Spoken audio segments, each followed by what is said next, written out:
acho que eu fiz 9 filmes. Esses 9 se transformaram em 20, porque eles vão fazendo compilações, cenas inéditas, coisas que não aconteceram. E, porra, e entrei na indústria. E outros artistas passaram a fazer a partir dali, né? Mas você foi o primeiro, né, cara? Mas você vê que os artistas... Ninguém comenta.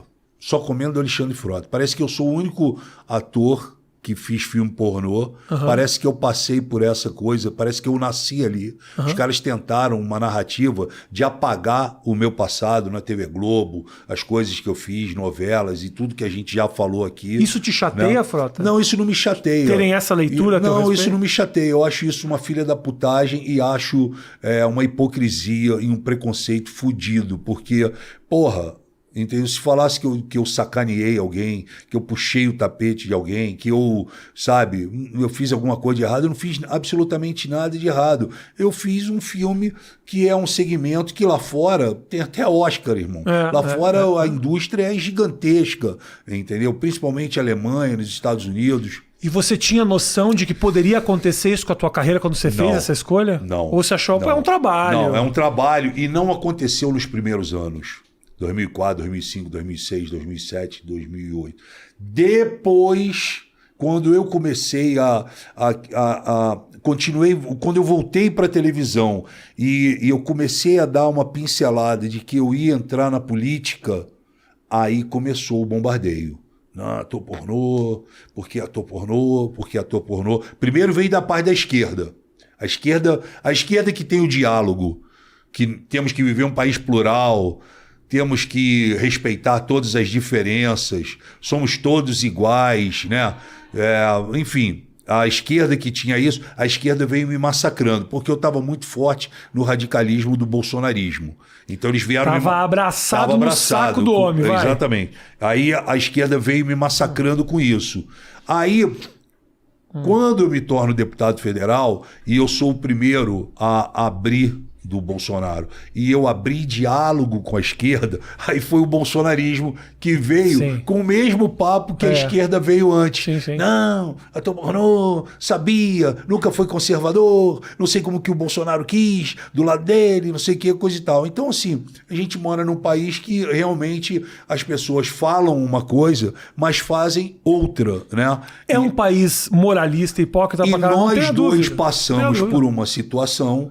Nós dois passamos por uma situação muito foda por causa da esquerda, por causa do senhor Jean Willis e por causa da dona Sâmia Bonfim, que hoje é deputada federal comigo lá em Brasília, porque, porra, eu fui contar uma piada no seu programa, você lembra disso? Lembro, claro. E contei essa piada e o Jean Willis estava assistindo e ele resolve tirar a Band do ar, processar você, pedir a sua demissão e a minha prisão.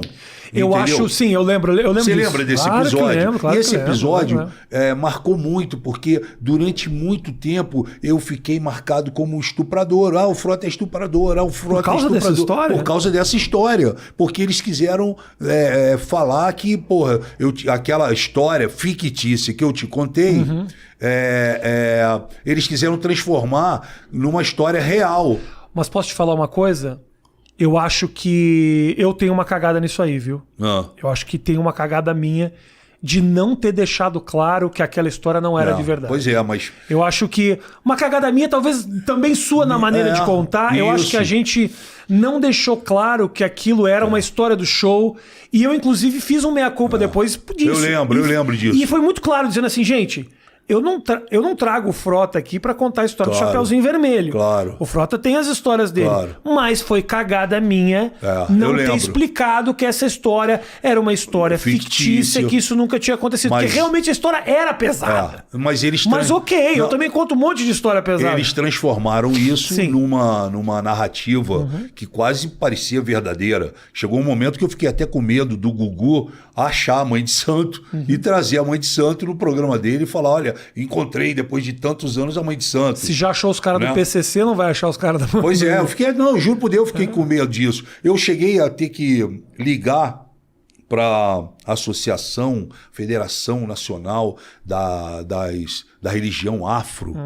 E, Rafinha, eu achei O presidente... Era uma história, só para resumir rapidamente, era basicamente uma história que o Frota contava no show, em que ele transava com uma mãe de santo, a mãe de santo apagava no meio da transa. Era um negócio... era realmente era uma história... Era uma história fictícia, mas era uma história pesada. Né? E aí, o que aconteceu? Eu liguei um dia para essa federação e o presidente que atendeu, o cara falou, eu sabia que você ia me ligar um dia.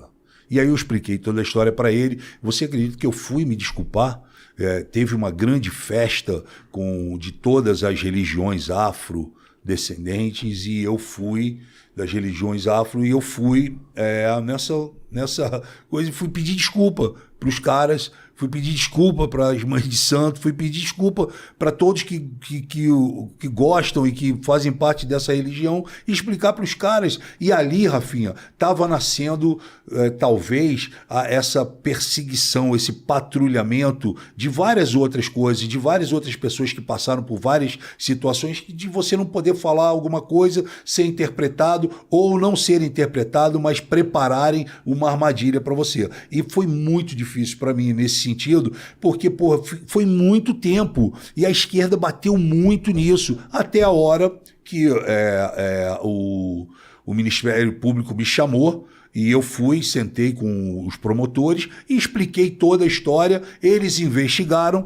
e o Ministério Público chegou à conclusão que era uma história que não era real, que era uma história fictícia e que eu não tinha crime nenhum, que eu jamais havia cometido esse tipo de crime. E arquivaram a história, em definitivo. Mas ainda assim o Ministério Público pediu que eu voltasse à Band para eu poder me desculpar.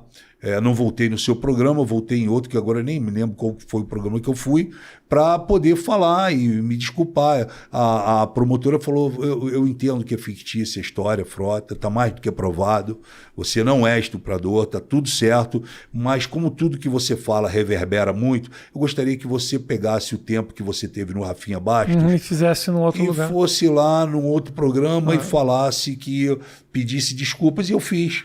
Sem problema nenhum. A tua entrada para a política, Frota, qual era o teu objetivo? Me abre o coração. Vou te abrir. Era pela exposição? Não. Você realmente queria? Porque assim, vou te falar outra experiência que eu tive. Entrevistei o Tiririca há muito tempo atrás. E ele falou, peguei gosto, Rafinha, mas a minha vontade era o seguinte...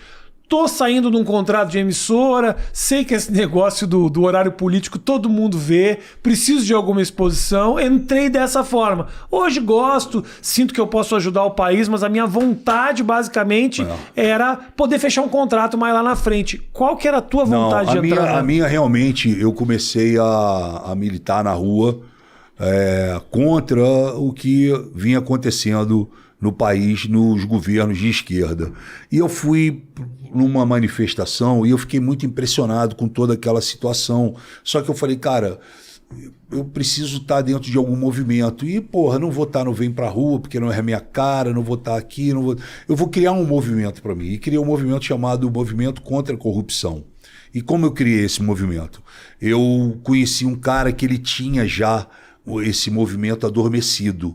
Tinha página de Facebook, tinha tudo e estava adormecido, ele não estava mexendo. Eu falei, passa para mim, posso tocar, posso levantar? Ele falou, pode, vai embora, vai fundo. E assim eu fiz. Então eu criei um movimento, fui para as ruas e comecei a acompanhar, comecei a discutir, comecei a debater, comecei a querer de alguma forma que as coisas mudassem de melhor pro nosso país. A política te interessava já? Não, a política não me interessava. O que me interessava era tirar essa organização criminosa que vinha de muitos anos tomando conta do nosso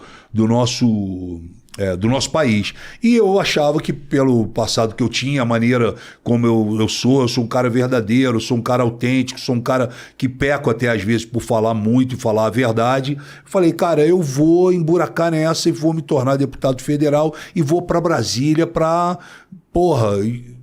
fazer uma coisa diferente. Só que nesse meio caminho eu conheci o Bolsonaro. E aí, Como?